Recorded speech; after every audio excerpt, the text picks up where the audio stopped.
कार्यक्रम के पुण्यार्चक हैं स्वर्गीय श्रीमती गयाबाई साहू, महेश साहू, गरिमा साहू, ग्रजेश सरोज साहू, संजीव सिडाना, पूजा साहू, आरती साहू, अनायका साहू, गौरव साहू, सादगी साहू, अद्विका साहू, पुनीत अग्रवाल, रोली साहू, दीपमाला साहू, अनिका सिडाना, श्रीमती शकुन, श्री सुरेश चंद जी जैन, सुपुत्र श्री देवेंद्र, श्रीमती सोनम जैन, श्री अमित, श्रीमती मोनिका जैन, कुमारी गौरिका, पुनर्विका जैन एवं समस्त सपरिवार कुरवाई। फर्म सगुन गारमेंट्स, कुरवाई, मध्य प्रदेश। जीवन को ऊंचा उठाने वाले सूत्रों की चर्चा कर रहे हैं। अपने जीवन को कैसे ऊंचा उठाया जाए या जीवन का कल्याण कैसे किया जाए, इसकी चर्चा विगत पिछले दिनों से चल रही है। श्रावक धर्म का पालन कराने वाले सूत्रों का विवेचन हम यहाँ पर सुन रहे हैं। एक एक सूत्र हमारी दिशा बोध देता है। श्रावक के कर्तव्यों का पालन कराते हुए देव पूजा, गुरु उपास्ति, स्वाध्याय, संयम, तपः, दानम चेति ग्रस्ताणाम षट कर्माणि दिने दिने, इस सूत्र की व्याख्या हम सुन रहे हैं। श्रावक के कर्तव्यों में पहले दिन पूजन का पाठ सीखा, दूसरे दिन गुरुओं की उपासना कैसे करना होती है, इस विषय पे हमने समझा। उसके बाद तीसरे नंबर पर आया था देव पूजा, गुरु उपास्ति, स्वाध्याय। 100 का अध्ययन जहाँ पर किया जाता है वो स्वाध्याय कहलाता है। 100 यानी आत्मा का चिंतन जहाँ पर होता है उसका नाम स्वाध्याय। संत कहते हैं प्रवृत्ति से हटाकर निर्वृत्ति का मार्ग ही स्वाध्याय का मार्ग कहा गया है। आज अगले चरण में हम देखते हैं संयम का पाठ सीखने के लिए यहाँ बैठे हैं। संयम हमारी जीवन का सुरक्षा कवच कहा गया है। बिना संयम के हमारे जीवन का मार्ग अधूरा है। जितने भी महापुरुष हुए हैं उन सब ने अपने जीवन में संयम का पालन किया है। बाहर का संयम नहीं कि भोजन नहीं किया, उपवास कर लिया। भोजन मिलने पर भी हमें इच्छा ना हो, ये संयम है। अंदर से तो इच्छाएं जागृत हो रही हैं, बाहर से आप रुके हुए हैं, ये संयम नहीं। किसी भी क्षेत्र में हम देखें, संयम परम आवश्यक तत्व, महत्वपूर्ण तत्व कहा गया है। एक ड्राइवर है, गाड़ी सावधानी से चलाता है, तब कहीं जाकर के तुम्हें तुम्हारी मंजिल तक पहुंचाने में समर्थ होता है। और यदि गाड़ी चलाते समय ड्राइवर असावधानी बरते तो तुम्हें मंदिर की जगह अस्पताल ले जा सकता है। संयम इसलिए दोनों क्षेत्रों में, लौकिक क्षेत्र हो या लोकोत्तर, संयम हमारे लिए सावधानी बरतने का काम करता है। नदी अपने उद्गम स्थल से निकलती है तो अपने दोनों तटों के मध्य नियमित वेग से निर्धारित दिशा की ओर बहती है। वेग भी उसका निश्चित होता है, नियमित होता है। आपके बाजू में बेतवा नदी बह रही है, जब वो अपने तटों का नियंत्रण खो देती है, नदी तटों का उल्लंघन कर देती है, तो वही नदी तुम्हें भयानक रूप भी दिखा देती है और नदी मरुस्थल में भटक करके नष्ट हो जाती है अपनी सीमाओं का उल्लंघन करके। और अभी भी नदी बह रही है, तो घाट के दोनों तटों को लेकर के चल रही है शांत स्वभाव में। ऐसे ही शांति के सागर तक तुम्हें पहुंचना है, तो हमें दोनों तटों का बांध का संयमित रूप से नियमित वेग में हमें अपने जीवन को आगे बढ़ाना होगा। तब कहीं वही नदी जाकर के विशाल सागर में समाहित हो पाती है। नदी का उद्गम स्थान तो बहुत छोटा सा होता है। कभी आप अमरकंटक गए हो तो आपने नर्मदा नदी का और अन्य नदी का उद्गम स्थल देखा होगा। जब मैं पूज्य गुरुदेव के साथ में पहली बार अमरकंटक जाना हुआ, तो पूरा संघ उन स्थलों को देखने गया जहां से नदी आदि का उद्गम स्थल बना हुआ है। तो देखते हैं एक छोटे से कुंड में, जहां आप ऊपर एक हौदी रखी हुई है गंदोदक डालने की, इतना भी कुंड नहीं होगा। उस स्थान से कहते हैं नर्मदा नदी का स्रोत है। और वो नर्मदा नदी एक छोटी सी पतली सी धारा के रूप में निकली है। बढ़ते बढ़ते जबलपुर तक आते आते विशाल रूप ले लेती है, और जाकर के भरूच में जाकर के वो अपने आप को विराट रूप बना देती है समुद्र में मिलकर के। ऐसे ही हमारा जीवन है। यदि हम अपने जीवन के विराट रूप को पाना चाहते हैं, तो हमारे लिए भी शांति के तटों में बंद करके उस विशाल महालय को प्राप्त होना होगा, जो सिद्ध अवस्था को प्राप्त हो जाते हैं, शांति के सागर में समा जाते हैं।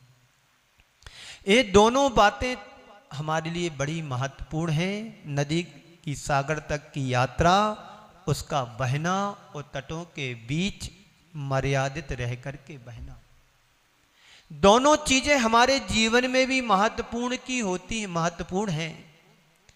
यदि हमारे जीवन में संयम होगा, मर्यादा होगी, तो हम भी अपने जीवन को ऊंचाइयों तक पहुंचाने में समर्थ हो सकते हैं। एक डॉक्टर होता है, जितनी सावधानी के साथ वो ऑपरेशन करता है, तो व्यक्ति सुरक्षित पाते हैं। और वही डॉक्टर यदि असावधानी कर दे, तो उसका जीवन का जानलेवा भी हो सकता है, मरण को प्राप्त भी हो सकता है।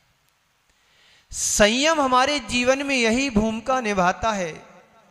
जब तक हमारा जीवन असंयत वेग से भागता है,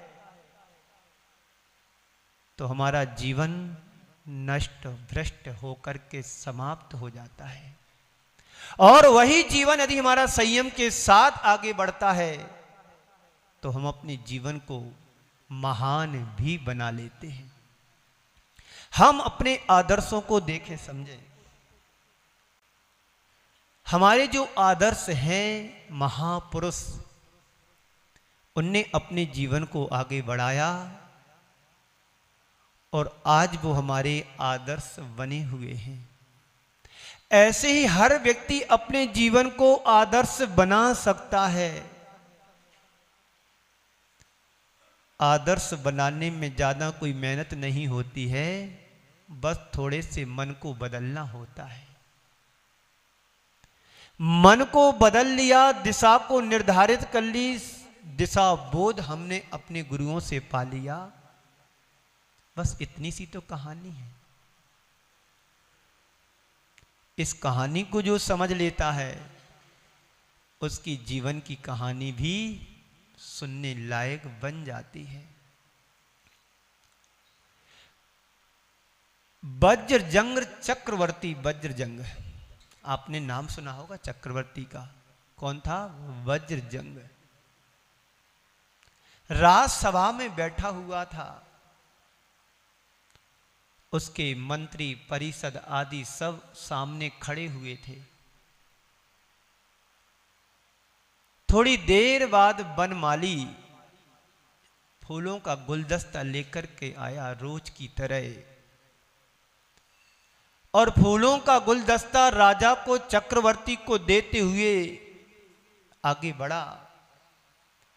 चक्रवर्ती ने उस गुलदस्ते को लिया और जैसे ही उसने सूंघना चाहा, सूंघते ही उसकी दृष्टि भौरे के ऊपर पड़ी जो उसमें दब करके मर गया। तभी उसका अंदर का आत्म तत्व जागृत हो गया। जो एक भौरा लकड़ी को काट देता है, घुन के माध्यम से उसको छेद कर देता है अपनी मुख से, वह एक भौरा नासिका के सुगंध के चक्कर में उसने पत्ते को उसको नहीं छेद पाया, भेद पाया। धिक्कार है मेरे जीवन के लिए, मैं एक सुगंधित पदार्थ के लिए उसे वैराग्य हो गया।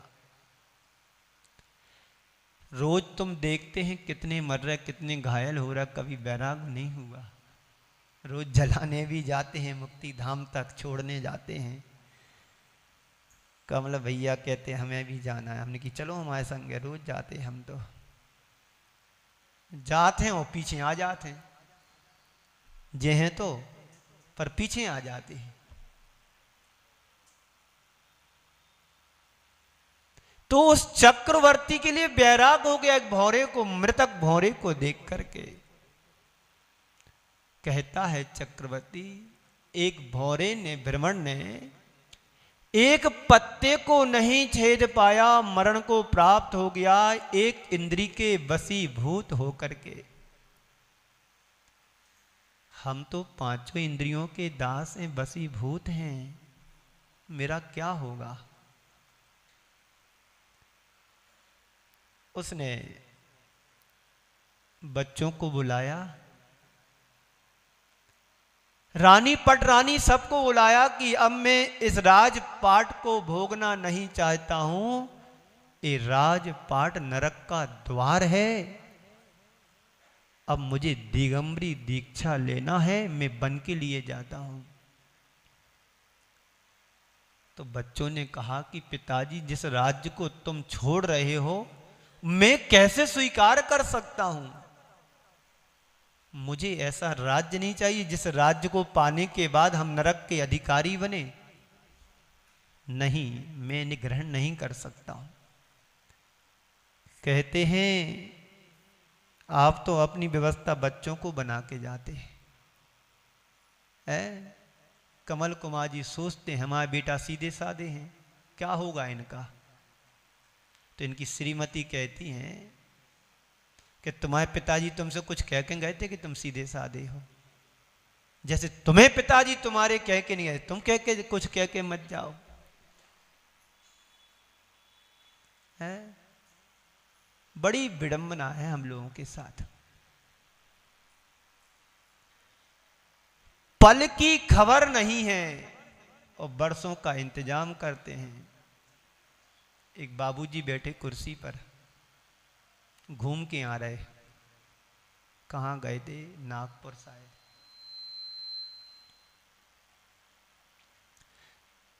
उम्र के 90 वर्ष बीत गए,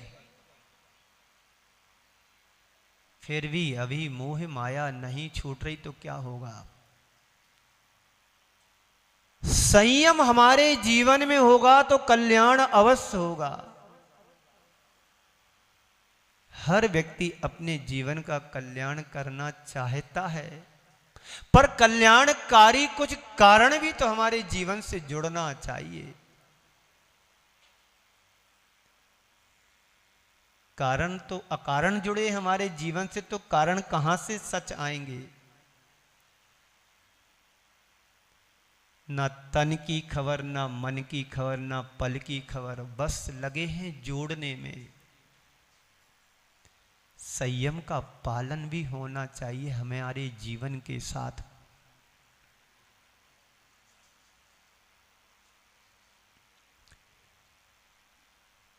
तो चक्रवर्ती कह रहा है कि बेटे तुम संभालो इस राजपाट को, मुझे रास नहीं आ रहा है। अब मेरे लिए राजपाट नरक के द्वार जैसा लग रहा है। बेटों के पूछने पर, कहने पर राजा के, तो बेटे पूछते जब तुम्हें रास नहीं आ रहा तो मेरे लिए तो और नहीं आएगा। बेटा बाप से सवाय होता है। कहानी ये कहती है, उदाहरण ये कहता है, दृष्टांत ये कहता है कि जब तुम्हें संसार में सुख नहीं मिला है तो मुझे भी संसार में नहीं रमना। वो कहते सारे बेटे पिताजी के साथ वन विहार कर जाते हो, दीक्षित हो जाते हैं। ये अलौकिक घटना है चक्रवर्ती के जीवन की। आप क्या सोच रहे हैं? पहले से रजिस्ट्री मकान की कर देते हैं, जमीन की कर देते हैं, दुकान नाम पर कर देते हैं, पर राजा महाराजा ऐसे नहीं थे जैसे आप लोग हैं। विशुद्ध धर्मात्मा हुआ करते थे। इसलिए मेरी भावना में क्या लिखा गया, क्या लिखा मेरी भावना में, होवे समय पर वृष्टि। राजा के लिए भी आती ना लाइन,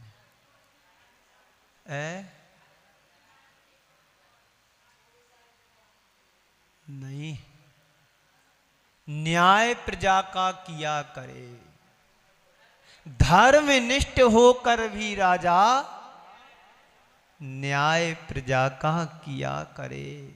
राजा कैसा हो? धर्मनिष्ठ हो, पापात्मा नहीं, अधर्मात्मा नहीं, धर्मात्मा हो। इस कार्यक्रम के पुण्यार्जक थे स्वर्गीय श्रीमती गयाबाई साहू, महेश साहू, गरिमा साहू, गृजेश सरोज साहू, संजीव सिडाना, पूजा साहू, आरती साहू, अनायका साहू, गौरव साहू, सादगी साहू, अद्विका साहू, पुनीत अग्रवाल, रोली साहू, दीपमाला साहू, अनिका सिडाना, श्रीमती शकुन, श्री सुरेश चंद जी जैन, सुपुत्र श्री देवेंद्र, श्रीमती सोनम जैन, श्री अमित, श्रीमती मोनिका जैन, कुमारी गौरिका, पुनर्विका जैन एवं समस्त सपरिवार कुरवाई। फर्म सगुन गारमेंट्स, कुरवाई, मध्य प्रदेश।